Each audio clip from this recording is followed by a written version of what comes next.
नमस्कार। हमारे इस विशेष बुलेटिन में आपका स्वागत है। मैं हूं रेशमा आपके साथ और मेरे साथ है मेरी सहयोगी बीना सिंह। आइए हेडलाइंस पर नजर डालते हैं।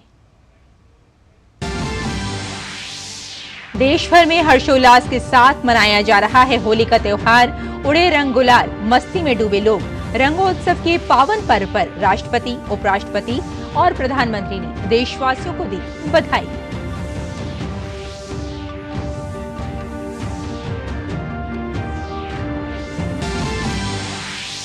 मध्य प्रदेश में धार के ऐतिहासिक स्मारक भोजशाला में सर्वे का चौथा दिन। विशेषज्ञों और दोनों पक्षों के प्रतिनिधियों की मौजूदगी में एएसआई टीम द्वारा होली के दिन भी सर्वे का काम जारी। जिला प्रशासन ने किए सुरक्षा के व्यापक प्रबंध।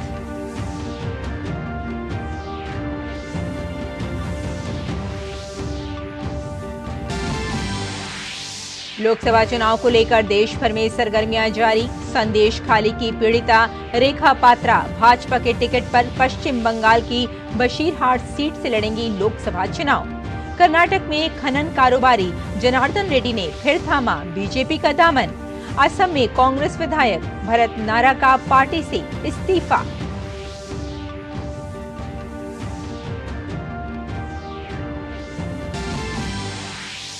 विदेश मंत्री डॉक्टर एस जयशंकर ने सिंगापुर के प्रधानमंत्री और विदेश मंत्री से मुलाकात में द्विपक्षीय संबंधों की मजबूती पर दिया जोर। सिंगापुर के व्यापार और उद्योग मंत्री से मुलाकात में व्यापार, सेमीकंडक्टर्स, अंतरिक्ष, हरित ऊर्जा, आपूर्ति श्रृंखला और रक्षा क्षेत्र से संबंधित मुद्दों पर हुई चर्चा।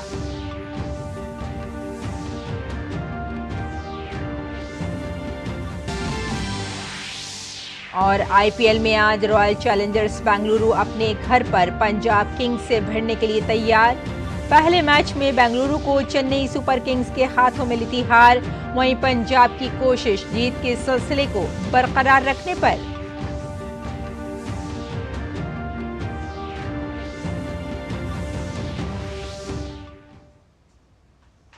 तो अब समाचार विस्तार से और बुलेटिन में सबसे पहले बात करते हैं रंगों के त्योहार होली की।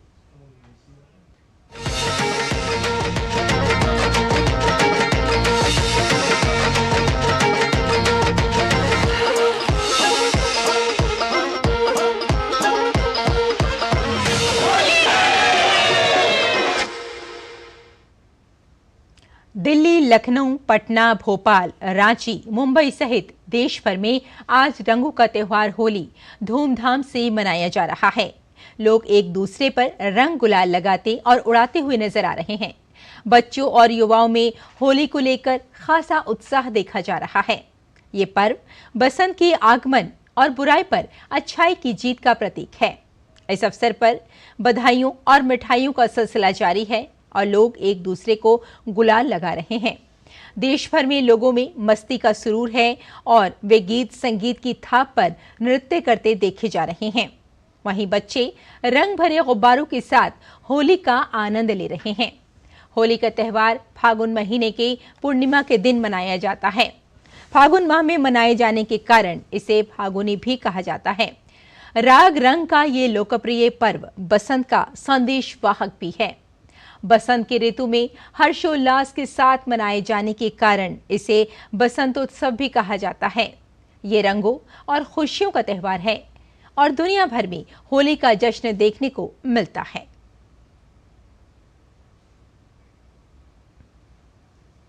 राष्ट्रपति द्रौपदी मुर्मू, उपराष्ट्रपति जगदीप धनखड़ और प्रधानमंत्री नरेंद्र मोदी ने देशवासियों को होली की शुभकामनाएं दी हैं। राष्ट्रपति ने एक संदेश में कहा कि होली हर्षोल्लास और खुशियों का त्योहार है जो लोगों में आशा और उत्साह की भावना जगाता है। उन्होंने कहा कि होली के रंग देश की विविधता के प्रतीक हैं और ये त्योहार प्रेम, एकजुटता और भाईचारे को बढ़ावा देता है। राष्ट्रपति मुर्मू ने कामना की है कि होली हर व्यक्ति के जीवन में खुशियां लाए और सबको एक नए उत्साह के साथ राष्ट्र निर्माण की ओर अग्रसर करे। उपराष्ट्रपति जगदीप धनखड़ ने भी देशवासियों को होली की शुभकामनाएं दी हैं। उन्होंने कहा कि रंगों का ये त्योहार प्रत्येक व्यक्ति को प्यार के बंधन में बांधने और बसंत के स्वागत का संदेश देता है। उन्होंने ये भी कहा कि होली आपसी मेल मिलाप और नई संभावनाओं तथा अवसरों से लाभान्वित होने का अवसर प्रदान करती है।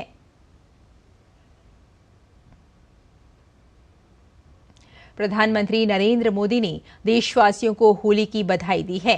एक्स पर प्रधानमंत्री ने लिखा, देश के मेरे सभी परिवारजनों को होली की अनेकानेक शुभकामनाएं। स्नेह और सद्भाव के रंगों से सजा ये पारंपरिक पर्व आप सभी के जीवन में नई ऊर्जा और नया उत्साह लेकर आए।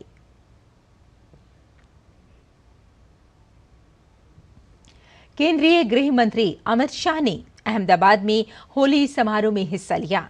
इस अवसर पर गुजरात के मुख्यमंत्री भूपेंद्र पटेल भी मौजूद थे। अमित शाह ने इस बार की होली को यादगार बताया। हम सब के लिए, न केवल देश, दुनिया भर में फैले हुए राम भक्तों के लिए होली विशेष है, क्योंकि एक बहुत बहुत पुराना लोकगीत है, होली खेले रघुवीरा अवध में होली खेले रघुवीरा। और 500 साल के बाद आज अवध में रघुवीर होली खेल रहे हैं। ये हम सब के लिए बहुत आनंद का विषय है। मित्रों, रंगों के त्योहार होली के मौके पर रक्षा मंत्री राजनाथ सिंह के आवास पर होली मिलन कार्यक्रम का आयोजन किया गया। राजनाथ सिंह ने रंग और गुलाब के साथ लोगों से होली खेली। रक्षा मंत्री ने देशवासियों को होली की शुभकामनाएं भी दी। सर, होली का पर्व है आज, क्या संदेश देश को देना चाहेंगे? बस होली के पावन पर्व पर समस्त देशवासियों को मेरी हार्दिक शुभकामनाएं। मैं समझता हूं इस अवसर पर इससे ज्यादा कहने का कोई औचित्य नहीं। देश में आप रक्षा मंत्री हैं, देश के सिपाही, देश के हमारे फौजी अफसर जो अभी भी बॉर्डर पर देश की रक्षा कर रहे हैं, उनके नाम एक संदेश अगर आप देना चाहेंगे तो। कल मैं स्वयं लेह में जाकर अपने सारे तीनों सर्विसेज के जवानों के साथ मैंने होली खेली है। इतना ही नहीं बल्कि पैरामिलिट्री फोर्सेज के जवानों के साथ, अधिकारियों के साथ भी मैंने होली खेली है। और कल ही मैंने अपने सारे जवानों को जो देश की सीमा की सुरक्षा कर रहे हैं उनको हार्दिक शुभकामनाएं दी हैं और आज मैं पुनः उनको हार्दिक शुभकामनाएं देता हूं। भाजपा के राष्ट्रीय अध्यक्ष जेपी नड्डा ने दिल्ली में अपने आवास पर होली मनाई। भाजपा अध्यक्ष ने लोगों को रंग लगाकर रंगों के पर्व की शुभकामनाएं दी। परिवारजनों को, हमारे देशवासियों को होली की बहुत बहुत शुभकामनाएं। सबके जीवन में ये होली पर्व खुशियां लाए, ये होली पर्व मंगलमय रहे और समाज में सुख शांति के साथ प्रधानमंत्री मोदी जी के नेतृत्व में देश जिस प्रकार आगे बढ़ रहा है उस तरीके से सभी मंगलमय इस खुशी के अवसर में भी रहें और आगे भी देश तरक्की करे। सूचना एवं प्रसारण मंत्री अनुराग ठाकुर ने नई दिल्ली स्थित अपने आवास पर होली मनाई। केंद्रीय मंत्री ने सभी को रंग लगाकर त्योहार की शुभकामनाएं दी। अनुराग ठाकुर ने देशवासियों की सुख समृद्धि की कामना भी की। का त्योहार आपके जीवन में ढेरों खुशियां लाए और हमारे भारत को आगे बढ़ाए। हम सब और भाईचारा बढ़ाएं, मिलकर अपने भारत को आगे बढ़ाएं, विकसित भारत बनाएं और अब की बार तो अवध में भी रघुवीर की ही होली हो। होली के मौके पर अयोध्या धाम में भी उत्साह नजर आया। अयोध्या में राम मंदिर में श्रद्धालुओं की भारी भीड़ नजर आई। सभी भक्तों ने रामलला के दर्शन के साथ साथ होली के त्योहार का आनंद उठाया।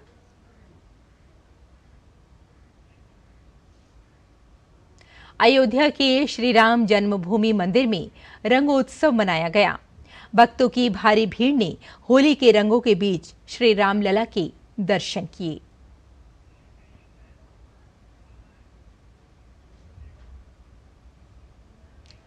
अभिनेत्री और सांसद हेमा मालिनी ने उत्तर प्रदेश के वृंदावन में होली का त्योहार मनाया। उन्होंने सभी को होली की शुभकामनाएं दी।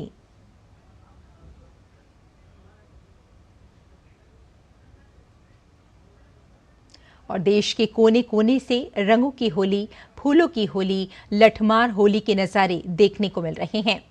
ऐसा ही कुछ माहौल दिल्ली के इस्कॉन द्वारका में भी है, जहां इको फ्रेंडली होली मनाई जा रही है और फूलों की होली खेलते वक्त भक्त भी दिखाई दे रहे हैं। साथ ही यहां पर सुबह से ही श्रद्धालुओं का आना जाना लगा हुआ है और सभी फूलों की होली में शामिल होकर भाईचारे के पर्व में एक दूसरे को फूलों की होली से रंग कर होली मना रहे हैं।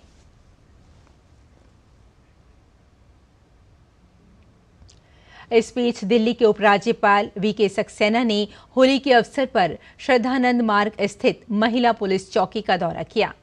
उन्होंने इलाके में बच्चों, वरिष्ठ नागरिकों और महिला पुलिस कर्मियों से मुलाकात की और उनके बीच मिठाइयां बांटी। पठानकोट में सैनिक सुरक्षा समिति की टीम ने बमियाल सेक्टर में शहीद कमलजीत सिंह के नाम पर बीएसएफ के जवानों के साथ धूमधाम से होली मनाई।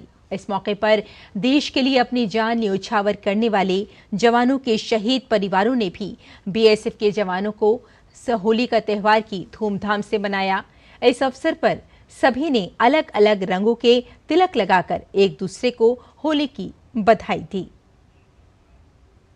वहीं अमृतसर में भी बीएसएफ के जवान भी होली के रंग में सराबोर नजर आए।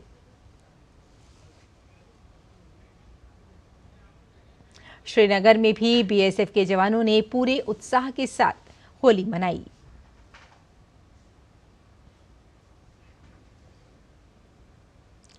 जाने माने रेत कलाकार सुदर्शन पटनायक ने पुरी में समुद्र किनारे पर खूबसूरत रेत कलाकृति बनाकर होली की शुभकामनाएं दी हैं।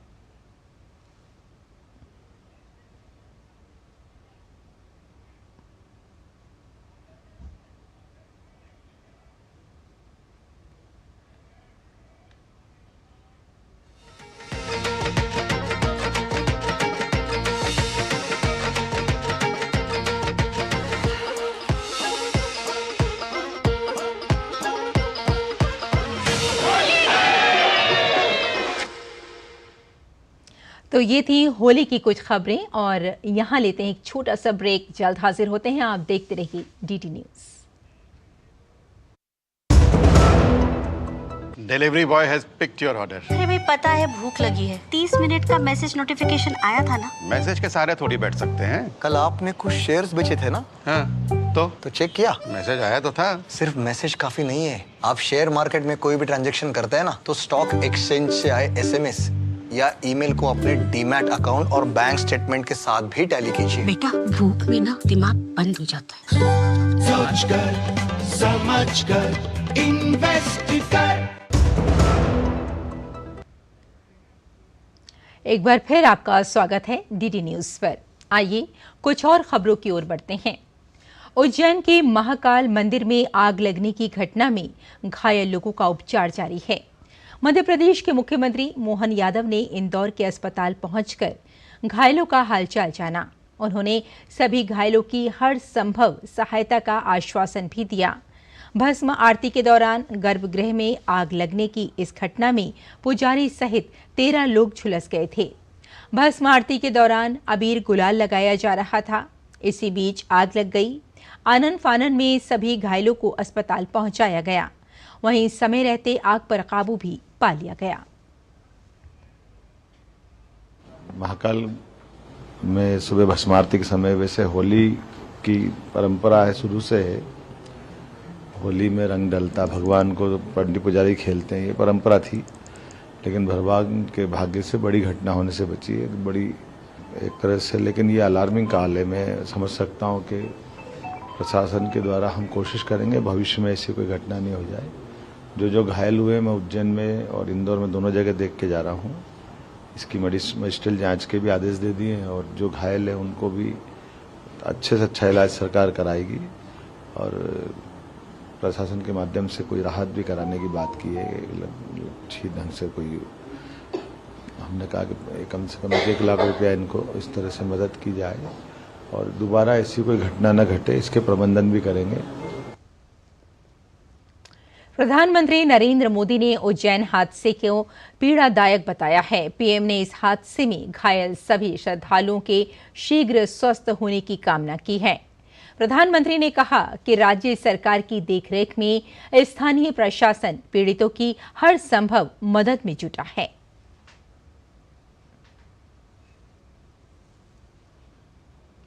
केंद्रीय गृह मंत्री अमित शाह ने एक्स पर पोस्ट करके उज्जैन के महाकाल मंदिर में लगी आग पर दुख व्यक्त किया है। उन्होंने उज्जैन के श्री महाकाल मंदिर में आग लगने की घटना के संबंध में मुख्यमंत्री डॉक्टर मोहन यादव से बात कर घटना की जानकारी ली। उन्होंने कहा कि स्थानीय प्रशासन घायलों को सहायता व उपचार उपलब्ध करवा रहा है।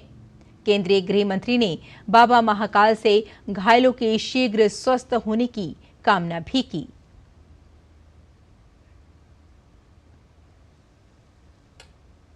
और धार के ऐतिहासिक भोजशाला का हाईकोर्ट के निर्देश पर एएसआई टीम द्वारा होली के दिन भी लगातार सर्वे कार्य जारी है। आज चौथे दिन आर्कियोलॉजिकल सर्वे ऑफ इंडिया के अपर महानिदेशक प्रोफेसर आलोक त्रिपाठी के नेतृत्व में दल ने सुबह लगभग 7:45 बजे भोजशाला में प्रवेश किया। इस मौके पर हिंदू पक्ष की ओर से भोजशाला मुक्ति यज्ञ के संयोजक गोपाल शर्मा और मुस्लिम पक्ष की ओर से अब्दुल समद भी सर्वे दल के साथ भोजशाला में मौजूद रहे। जिला प्रशासन द्वारा सुरक्षा के व्यापक प्रबंध किए गए हैं। गौरतलब है कि एएसआई द्वारा 22 मार्च से वैज्ञानिक आधार पर भोजशाला का सर्वे किया जा रहा है। सूत्रों से प्राप्त जानकारी के अनुसार सर्वे में विशेषज्ञ अधिकारियों के विभिन्न दल परिसर में अलग अलग कार्यों को अंजाम दे रहे हैं। परिसर के अंदरूनी स्ट्रक्चर, स्तंभों, शिलालेखों का बारीकी से परीक्षण कर केमिकल, ब्रश और मशीन का उपयोग करते हुए सैंपल ले रहे हैं। परिसर के बाहर की ओर भी मिट्टी की खुदाई और कुछ स्थानों को चिन्हित किया गया है और वैज्ञानिक विधि से परीक्षण किया जा रहा है। आज जो है होली का दिन है, त्योहार है, पर आज भी जो है सर्वे टीम अपना सर्वे कर रही है। तो ये कहा जा सकता है कि जो सर्वे टीम आई है बड़ी तन्मयता से, बड़ी गंभीरता से पूरी जांच कर रही है। परंतु कुछ लोग जो है समाज में कुछ जो है वैमनस्यता फैलाने का कार्य कर रहे हैं, समाज को भ्रमित करने का कार्य कर रहे हैं। और आइए अब बात करते हैं 24 की चुनौती की।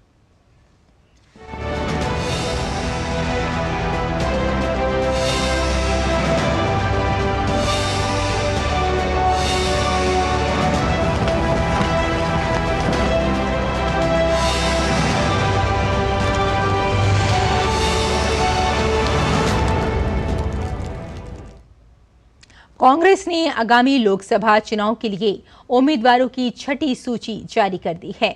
सूची में राजस्थान के 4 और तमिलनाडु के 1 उम्मीदवार का नाम शामिल है। पार्टी ने भाजपा छोड़कर आए प्रहलाद गुंजल को कोटा से उम्मीदवार बनाया है।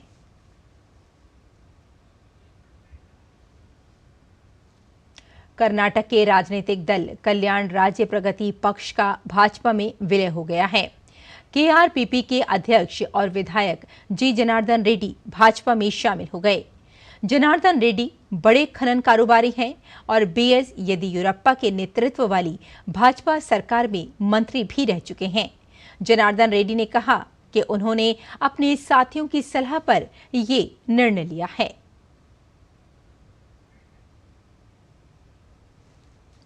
वहीं हरियाणा में सिरसा जिले के रानिया से निर्दलीय विधायक और पूर्व मंत्री रणजीत सिंह चौटाला आज भाजपा में शामिल हो गए। रणजीत सिंह पूर्व उप प्रधानमंत्री चौधरी देवीलाल के सबसे छोटे बेटे हैं। भाजपा जिला अध्यक्ष निताशा सिहाग ने औपचारिक तौर पर उन्हें पार्टी में शामिल करवाया। इस मौके पर सिरसा से भाजपा के लोकसभा उम्मीदवार अशोक तंवर ने उन्हें पटका पहनाया।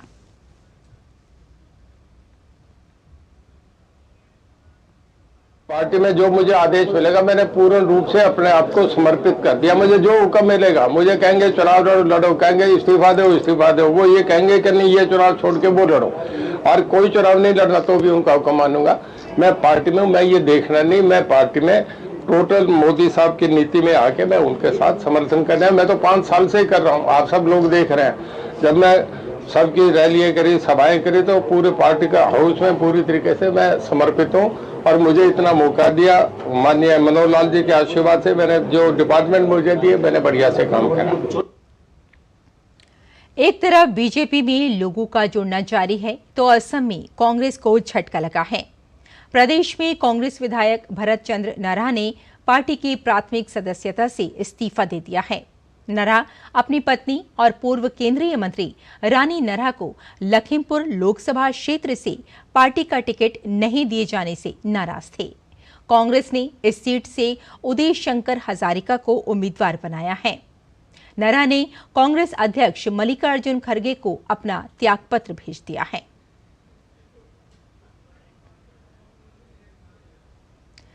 भाजपा ने बंगाल के बशीरहाट से रेखा पात्रा को उम्मीदवार बनाया है, जो संदेश खाली की रहने वाली हैं। उन्होंने ही सबसे पहले संदेश खाली की महिलाओं की आवाज को बुलंद किया था। रेखा संदेश खाली कांड के मास्टरमाइंड और निलंबित तृणमूल नेता शाहजहां शेख और उसके गुर्गे की पीड़िता हैं। प्रत्याशी बनने के बाद रेखा ने कहा कि वे संदेश खाली की पीड़ित मां बहनों के साथ खड़ी होना चाहती हैं, उन्हें आगे रखना चाहती हैं। रेखा ने कहा कि उन्हें उम्मीदवार बनाए जाने से संदेश खाली में खुशी का माहौल है, महिलाओं में भरोसा बढ़ा है। रेखा को उम्मीदवार बनाए जाने पर भाजपा के वरिष्ठ नेता अमित मालवीय ने एक्स पर कहा कि भाजपा ने बंगाल के बशीरहाट से रेखा पात्रा को मैदान में उतारा है। वे संदेश खाली की पीड़ितों में से एक हैं, जिसे शेख शाहजहां के हाथों पीड़ा झेलनी पड़ी। वोट मांगने से पहले ममता बनर्जी को उनके जैसी महिलाओं के आंसू पोंछने चाहिए, जो चुपचाप पीड़ा झेल रही हैं और उनकी उदासीनता का शिकार हैं। भाजपा संदेश खाली और बंगाल की महिलाओं के साथ पूरी ताकत के साथ खड़ी है। केंद्रीय मंत्री और संबलपुर निर्वाचन क्षेत्र से भाजपा के लोकसभा उम्मीदवार धर्मेंद्र प्रधान ने भाजपा के राष्ट्रीय प्रवक्ता और पूरे निर्वाचन क्षेत्र से पार्टी के लोकसभा उम्मीदवार संबित पात्रा के साथ पुरी में श्री जगन्नाथ मंदिर में पूजा अर्चना की। इस अवसर पर धर्मेंद्र प्रधान ने कहा कि उड़ीसा में भी परिवर्तन आना है। सभी हिंदुओं को अनन्य आस्था केंद्र है महाप्रभु श्री जगन्नाथ जी का ये धाम। मेरे सौभाग्य है, मैं प्रभु के आशीर्वाद आज एक पवित्र दिन पे प्राप्त करने का अवसर मिला। आज सुनाबे से आज पवित्र दोलो पूर्णिमा भी है। हमारी परंपरा में एक महत्वपूर्ण दिन है। देश में प्रधानमंत्री नरेंद्र मोदी के प्रति, उनकी गारंटी के प्रति लोगों की अटूट आस्था बढ़ रही, दिन ब दिन बढ़ रही है। उड़ीसा में भी परिवर्तन की लहर की सारे संकेत है। डबल इंजन सरकार भी उड़ीसा में आएगी। महाप्रभु की आशीर्वाद रहेगी, मां समले की आशीर्वाद रहेगी, यही प्रार्थना करके मैं जा रहा हूं। वहीं भाजपा प्रवक्ता संबित पात्रा ने लोकसभा चुनाव के लिए भाजपा से टिकट मिलने पर प्रधानमंत्री नरेंद्र मोदी और पार्टी अध्यक्ष जेपी नड्डा का आभार जताया। होली के इस पावन अवसर पर महाप्रभु श्री जगन्नाथ जी के दर्शन पूरी धाम में मैंने किया है। दर्शन करके मैंने महाप्रभु जी को धन्यवाद दिया कि उन्होंने मुझे इस काबिल सोचा कि अपने सेवक के रूप में उन्होंने मुझे पूरी बुलाया है। मैंने धन्यवाद दिया महाप्रभु के समक्ष हमारे यशस्वी प्रधानमंत्री श्री नरेंद्र मोदी जी को, हमारे राष्ट्राध्यक्ष श्री जेपी नड्डा जी को, आदरणीय गृह मंत्री श्री अमित शाह जी को एवं हमारे सीईसी के समस्त सदस्यगणों को और भारतीय जनता पार्टी के तमाम नेतृवृंद को कि उन्होंने पुनः मुझे एक बार पुरी के लिए एक प्रार्थी के रूप में चयनित किया है। और जनता को हमने अपील किया है कि चुनाव संबित पात्रा नहीं लड़ रहा है, यह चुनाव नरेंद्र मोदी जी का है, यह चुनाव विकास का है, यह चुनाव भारतवर्ष को आगे लेकर विश्व गुरु के रूप में खड़ा करने के लिए है।